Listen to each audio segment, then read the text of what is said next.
Hello tanks and tankettes, welcome to a viewer replay. This is from Holotaker, who is in the SGTA clan. Big shout out to SGTA. You can find some links and stuff below which will tell you a little bit more about them.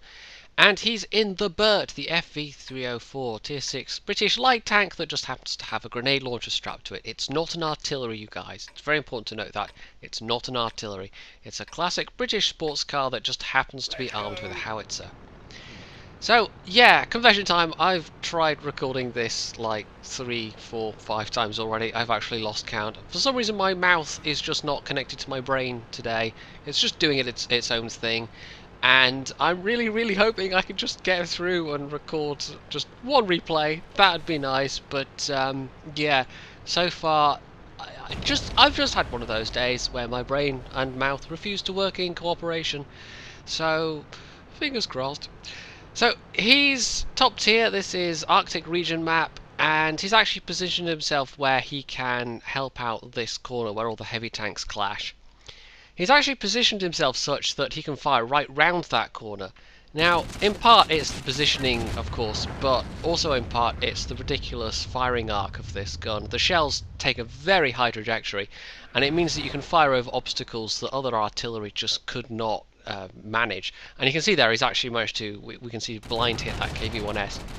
Now this is a 9.2 replay, so that's a tier 6 KV-1S, and that also means that this is pre-nerf Bert, because in 9.3 Bert had his mobility nerfed and he had his rate of fire nerfed. So what you're going to see in this match might still be possible with the Bert, but it would be a lot harder. So he's just picking on this guy, and this is one of the reasons why people do not like coming up against the Bert, just because of that rapid rate of fire. Yeah, you're not doing that much damage per shot, but if somebody starts firing at you over and over again, you're really going to know about it. But this guy is a really high priority target. He's a high value target. You can see that, absolutely no splash on this gun whatsoever. So he's backed off.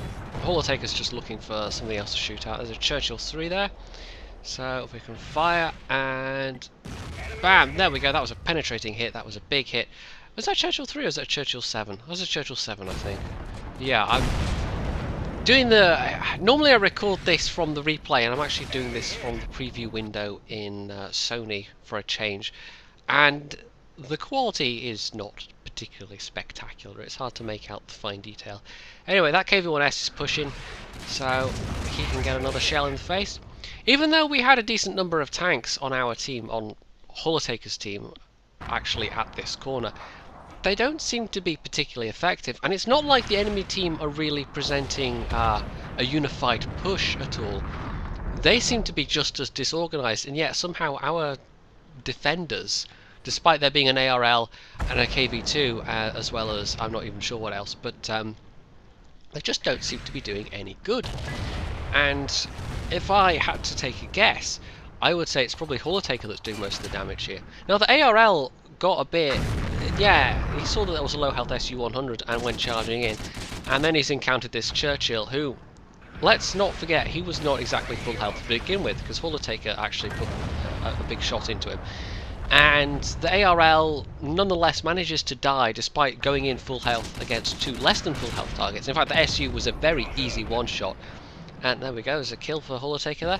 And no, the ARL just died. I mean, the Churchill is actually only just alive, and the Jagdpanzer 4 that went in killed the SU-100, but the Jagdpanzer 4 also managed to die. So those two full health tanks that went in against two very damaged tanks and both died. So, you know, these were not particularly great players on this particular flank. Or rather, no, actually I think it's fair to say they weren't particularly great. It's not that they were outplayed, it's that they weren't particularly great.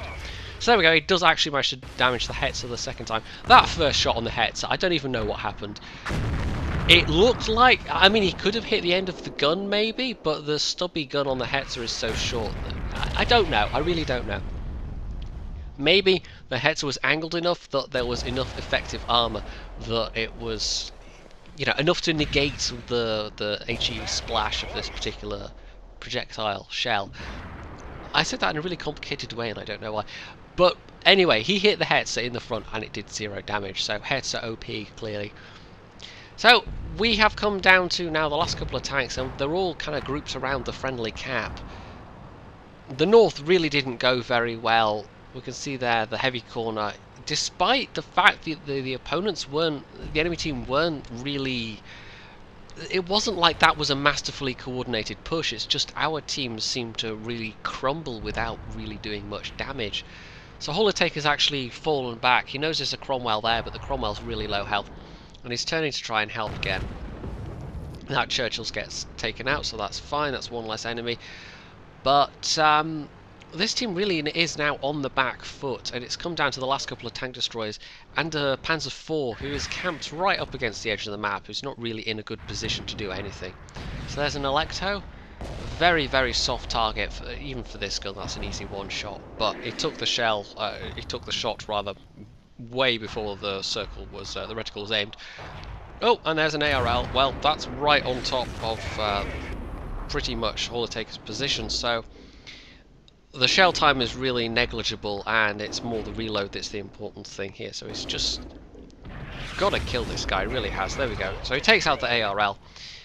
It's not looking good. I mean, that Cromwell's very low health also. He's an easy kill, but it has to be a hit. You can't really rely on any amount of splash. Even an enemy like that, you could hit a shell right next to them and it would do nothing. But he does hit the Cromwell, so that's another kill. Very, very lucky kill, a very, very necessary kill. And it's not looking good. Now he's relocating once again. We know the enemies that are there are pushing from the south, and the M41 for whatever reason isn't moving. It's not as fast a machine, obviously, but even so, he's not even trying to relocate. So Hollertaker is actually going to use this M41. He's going to rely on this M41 staying alive just long enough to light up whatever comes for him. Of course, if the enemies decide to cap, then that's that. He'd actually have to go forward and spot for himself. The M41 probably isn't going to. But Hollertaker's is going to take a pot shot anyway, because in this situation you might as well.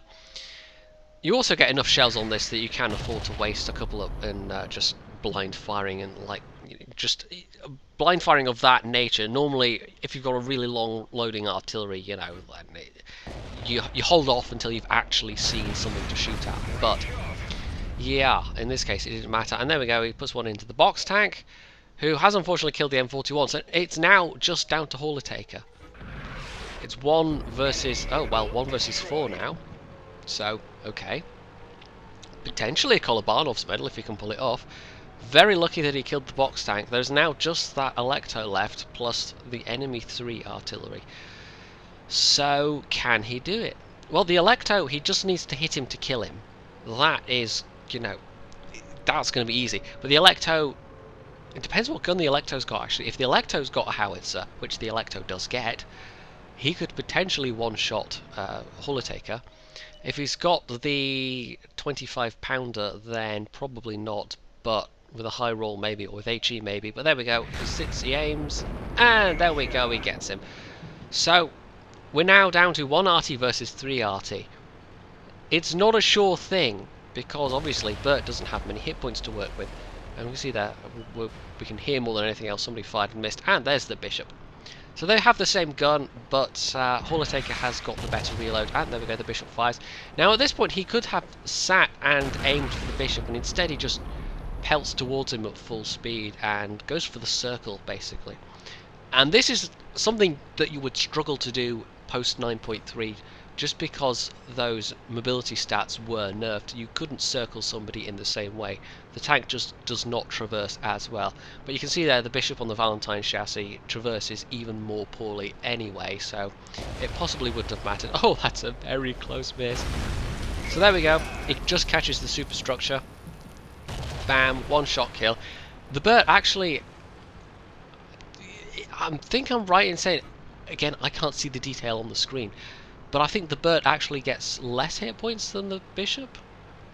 I will correct myself if I'm wrong, the possibly caption guy will. He always jumps in ahead of me. I don't know how he does it. I go to put a caption on the screen saying, actually no, I was wrong about such and such. No, somehow he's already got one in there ahead of me, and I just can't delete them. I don't know how he does it, but once they're there, and I have to render the video and then upload it as is. So, yeah, someday I'm going to figure out how he does it. Someday I'm going to figure out how to actually delete these captions, but for now I just have to put up with it. I just have to grit my teeth and just bear with it. But yeah, it's an annoyance even so. Some have suggested there's a whole Fight Club thing going on there, but frankly that's just ridiculous. I mean, what kind of weird twisted mind would I have to come up with such a horrible person as Caption Guy? Anyway, there's the M37, who is no longer, and that was fully on the move. Again, that would be harder post 9.3. The on the move accuracy stats were nerfed as well, so you could still do it, but it would require considerably more luck. So 1 versus 1, he might do this. He's got 7 kills.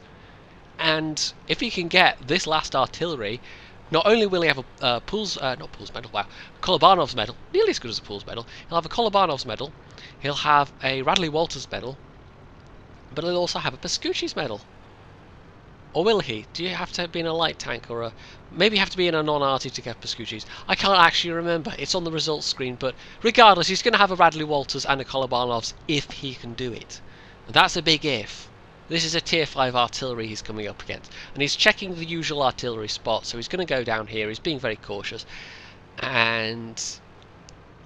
Yep, nothing there. Okay. He doesn't want to run into this guy. He doesn't want to come round a corner full pelt and just get derped in the face.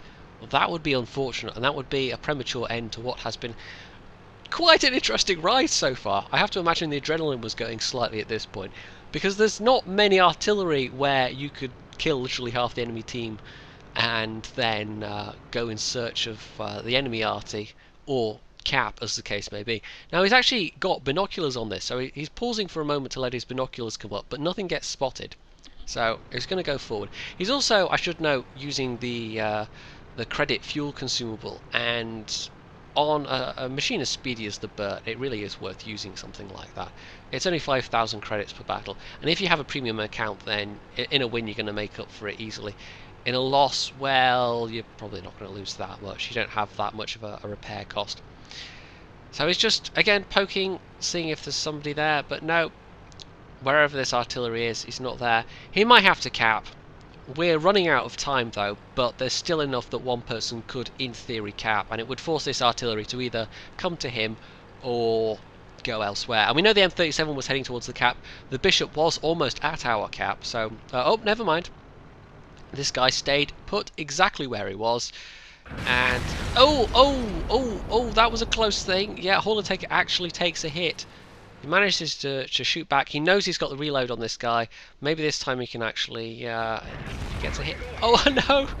Okay, I think it exploded in the AMX's tracks, because the AMX is tracked, and although he took a big bunch of damage, you know, it's a very, very weakly armoured machine, that AMX, but it wasn't enough to kill. So there we go. It took 3 shots to kill that last artillery, and if Holotaker had just been a tiny bit more unlucky, if that shot hadn't tracked the AMX, if he hadn't narrowly missed being one-shotted himself, because it really did come down to 1 arty versus 1 arty, then this could have been a loss, and I probably still would have showed it, because it still would have been an incredibly entertaining battle.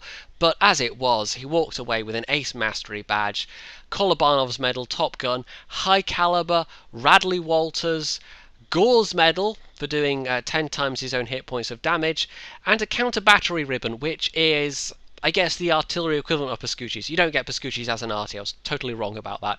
He got the counter battery medal, which you're given for destroying at least 3 enemy SPGs with your own SPG. So for that effort, he got 1276 base XP, 8 kills, 2942 damage. By far the most damage of anyone on his team. In fact, the bottom 6 people on his team did 0 damage, including the other artillery. The M41 on his team did absolutely zip, and that ARL that charged in against the SU-100 and the Churchill also did absolutely zip. The Panzer IV that was sitting against the edge of the map did absolutely zip. So he kind of had to carry his team there. I would legitimately call that a carry. 8 kills, nearly 3,000 damage in a, you know, still a top tier artillery, but in an artillery. He had to really work fairly hard for that. And yeah, there was some luck involved in that result, but it was a deserved win given just how hard he had to work for it. So, yes, there we go, the Bert. its nerfs, I think, were justified given how well it could do in situations like this. And maybe it will be a bit less entertaining to play these days, but it's still by far the fastest of the mid-tiered artillery anyway. Obviously, the high-tier French are fairly nippy movers also. But, yeah, I mean, I think games like this largely going to be a thing of the past, but it will still be possible. It probably just will take a lot more luck. So if you enjoyed this replay, you can hit the like button, you can leave any comments below, you can subscribe to my channel, and as always, stay tuned for more.